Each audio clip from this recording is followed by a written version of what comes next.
दोस्तों नमस्कार। आप सभी बिहार दरोगा परीक्षा देने वाले नियमित अध्ययन करते रहें। वैकेंसी बहुत जल्द आ जाएगी और आपको एग्ज़ाम देने का मौका मिलेगा। आज हम बात कर रहे हैं कि बिहार दरोगा परीक्षा के लिए पीटी और मेंस की तैयारी साथ में करें या अलग अलग करें, साथ में करें क्यों या अलग अलग करें तो क्यों, इस पर चर्चा करेंगे। पूरा डिटेल्स में चर्चा करेंगे, वीडियो पूरा देखिएगा। दोस्तों, जैसा कि आप जानते हैं, बिहार दरोगा परीक्षा 3 चरणों में संपन्न होती है। पहला होता है पीटी, दूसरा होता है मेंस, तीसरा होता है फिजिकल टेस्ट। पीटी में 100 क्वेश्चंस पूछे जाते हैं। प्रत्येक क्वेश्चन 2 नंबर का होता है, अर्थात 200 क्वेश्चंस का पीटी होता है और 1/10 नेगेटिव मार्किंग है। मेंस में एक जीएस का पेपर होता है और एक हिंदी का पेपर होता है। हिंदी क्वालिफाइंग नेचर का होता है। क्वालिफाई हो गए तो आपका जीएस का पेपर चेक होगा। तो मेंस का जो जीएस होता है उसमें भी 100 क्वेश्चंस पूछे जाते हैं। प्रत्येक क्वेश्चन 2 नंबर का होता है, अर्थात 200 नंबर का एग्जाम होता है। इसमें भी 1/10 नेगेटिव मार्किंग होता है। जब आप मेंस पास कर जाते हैं तो आपको फिजिकल टेस्ट में अपियर होना पड़ता है। वहाँ पास कर जाते हैं तो मेरिट बनती है, आप सेलेक्ट हो जाते हैं। अगर सिलेबस का अध्ययन करते हैं तो आपको पता चल जाएगा कि पीटी के जीएस का सिलेबस, मेंस के जीएस का सिलेबस सेम है, कोई अंतर नहीं है। अगर एग्ज़ाम पैटर्न को देखते हैं तो पीटी में और मेंस में कुछ अंतर है। पीटी का क्वेश्चन का लेवल थोड़ा आसान होता है, जबकि मेंस के लेवल का क्वेश्चन टफ होता है। पीटी में करंट अफेयर 20 के आसपास पूछा जाता है, जबकि मेंस में करंट अफेयर नहीं पूछा जाता है। पीटी में रीजनिंग नहीं पूछी जाती है, जबकि मेंस में रीजनिंग पूछी जाती है। यह अंतर है, लेकिन सिलेबस समान है। क्वेश्चन के लेवल में अंतर है। तो तैयारी कैसे करनी चाहिए? तो सबसे पहले समझिए पीटी की परीक्षा होती है क्यों। दोस्तों, पीटी की परीक्षा इसलिए ली जाती है कि भीड़ को कम कर सके, उन लोगों को बाहर कर सके जो इसी तरह जिसने फॉर्म फिलअप किया है या बेमन से फॉर्म फिलअप किया है, गंभीर छात्र नहीं है, तैयारी करने का मन नहीं है, दिखाने के लिए फॉर्म फिलअप कर लिया, उन लोगों को हटाने के लिए पीटी की परीक्षा होती है। मैदान में तो आप उस समय आते हैं जब आप मेंस का एग्ज़ाम देते हैं। मेंस के एग्ज़ाम में असल परीक्षा मेंस का एग्ज़ाम ही होता है। उसमें आपका जो रियलिटी है उसकी पता चलती है।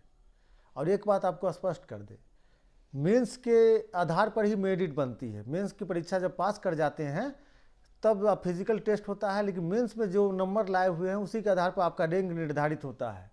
अगर टोटल सीट के अंदर आते हैं तो आपका सिलेक्शन हो जाता है, अगर नहीं आते हैं तो बाहर हो जाते हैं।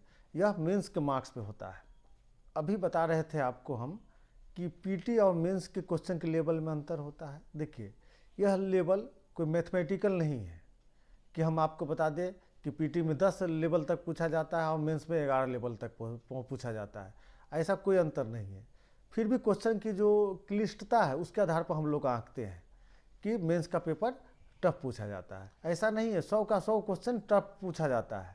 कुछ सवाल जो होता है वो क्लिष्ट होता है, टफ होता है, जिसको बनाने के लिए डीप नॉलेज की ज़रूरत होती है। एक एग्जाम्पल द्वारा समझाना चाहेंगे। आप लोग जानते हैं कि 1907 का जो सूरत अधिवेशन हुआ था उसमें कांग्रेस का विभाजन हुआ था।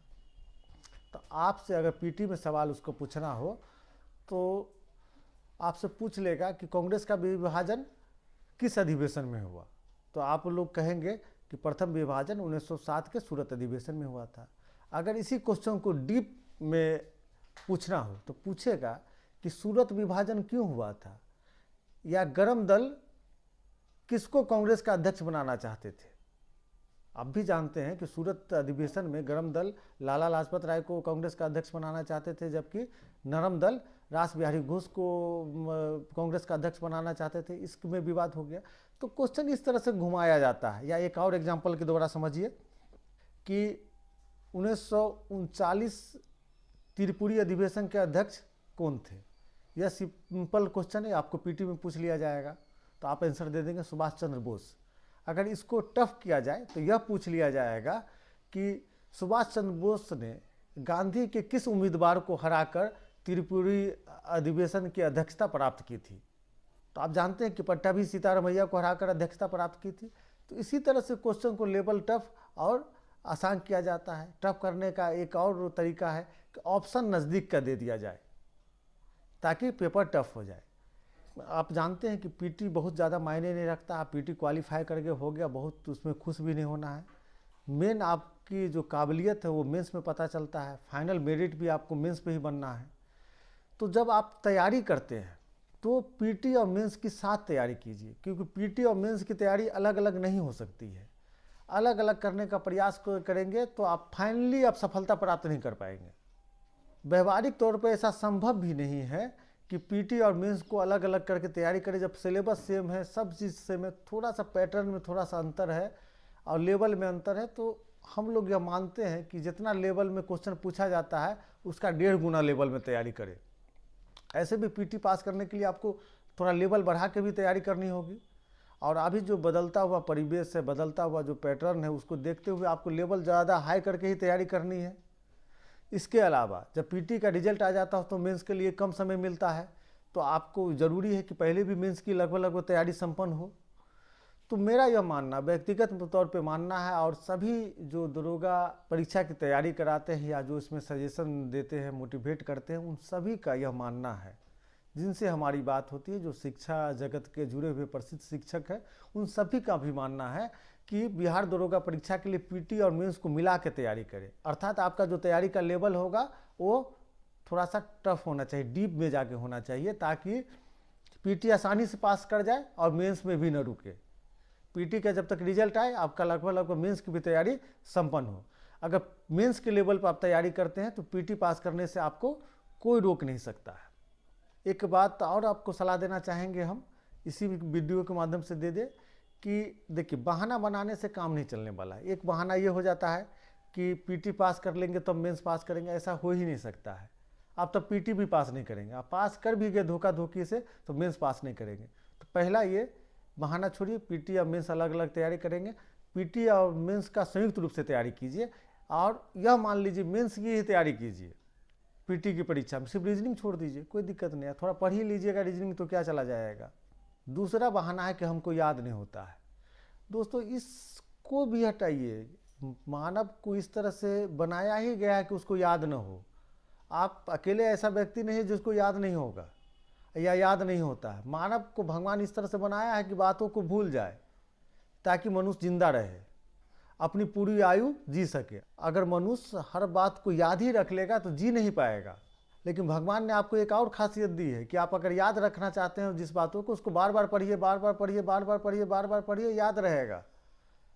आईएएस का टॉपर हो या कोई भी टॉपर हो, सबकी एक कॉमन बीमारी है कि लोग भूलते हैं, क्योंकि मनुष्य का सॉफ्टवेयर ही ऐसा है कि बातों को भूल जाए। और जो लोग टॉपर के बने हैं वो बार बार पढ़े हैं, बार बार पढ़े हैं, बार बार पढ़े हैं, तभी टॉपर बने हैं। इसलिए बार बार पढ़िए। ये मत सोचिए आप भूलते, आप अकेला नहीं है, जितना इंसान है सब भूलता है।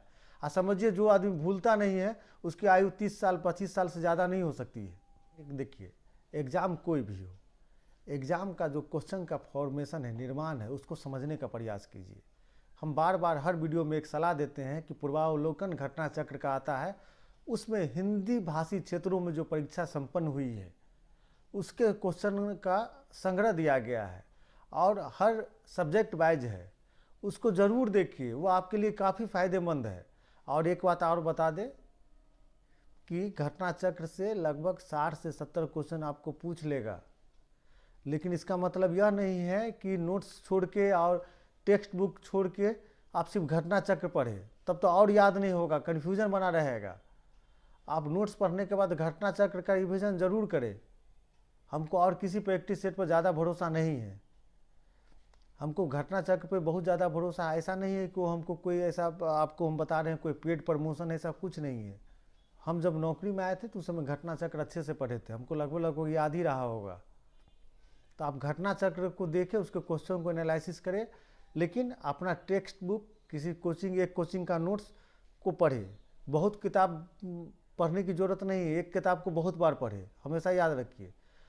10 कोचिंग का नोट्स पढ़ने की ज़रूरत नहीं, एक कोचिंग के नोट्स को 10 बार पढ़े। 10 किताब पढ़ने की ज़रूरत नहीं, एक किताब को 10 बार पढ़े। एक प्रैक्टिस सेट आपके पास घटना चक्र है, उसी को बार बार बनाइए, दूसरे प्रैक्टिस सेट में जाने की ज़रूरत नहीं है। बनाने का तरीका एक बार आप लोगों को वीडियो के माध्यम से हम ज़रूर देंगे कि कैसे बनाया जाए। दोस्तों, वीडियो समाप्त करने से पहले कहते हैं कि देखिए, आप मेहनत करेंगे, सफलता आपको ही मिलेगी। जितना दर्द सहेंगे जीवन उतना ही आसान और उतना ही मज़ेदार होगा। तो यह आपको फैसला करना है, अभी आराम से बिताना है और बाद में कष्टपूर्ण जीवन जीना है, या अभी कष्टपूर्ण जीवन जीना है और बाकी बाद में अच्छे से बिताना है ताकि आपका पूरा परिवार भी खुशहाल रहे। तो यह फैसला आप कर लीजिए। अगर बाद में अच्छे से ज़िंदगी जीना चाहते हैं तो अभी आपको कठिन परिश्रम करना ही होगा। हमारी शुभकामना है आपके साथ, आप नियमित परिश्रम करते रहें, बार बार आपको मोटिवेट करते रहेंगे ताकि आप अपने पथ से हटे नहीं, अपने पथ पे आगे बढ़ते रहें। बहुत बहुत धन्यवाद।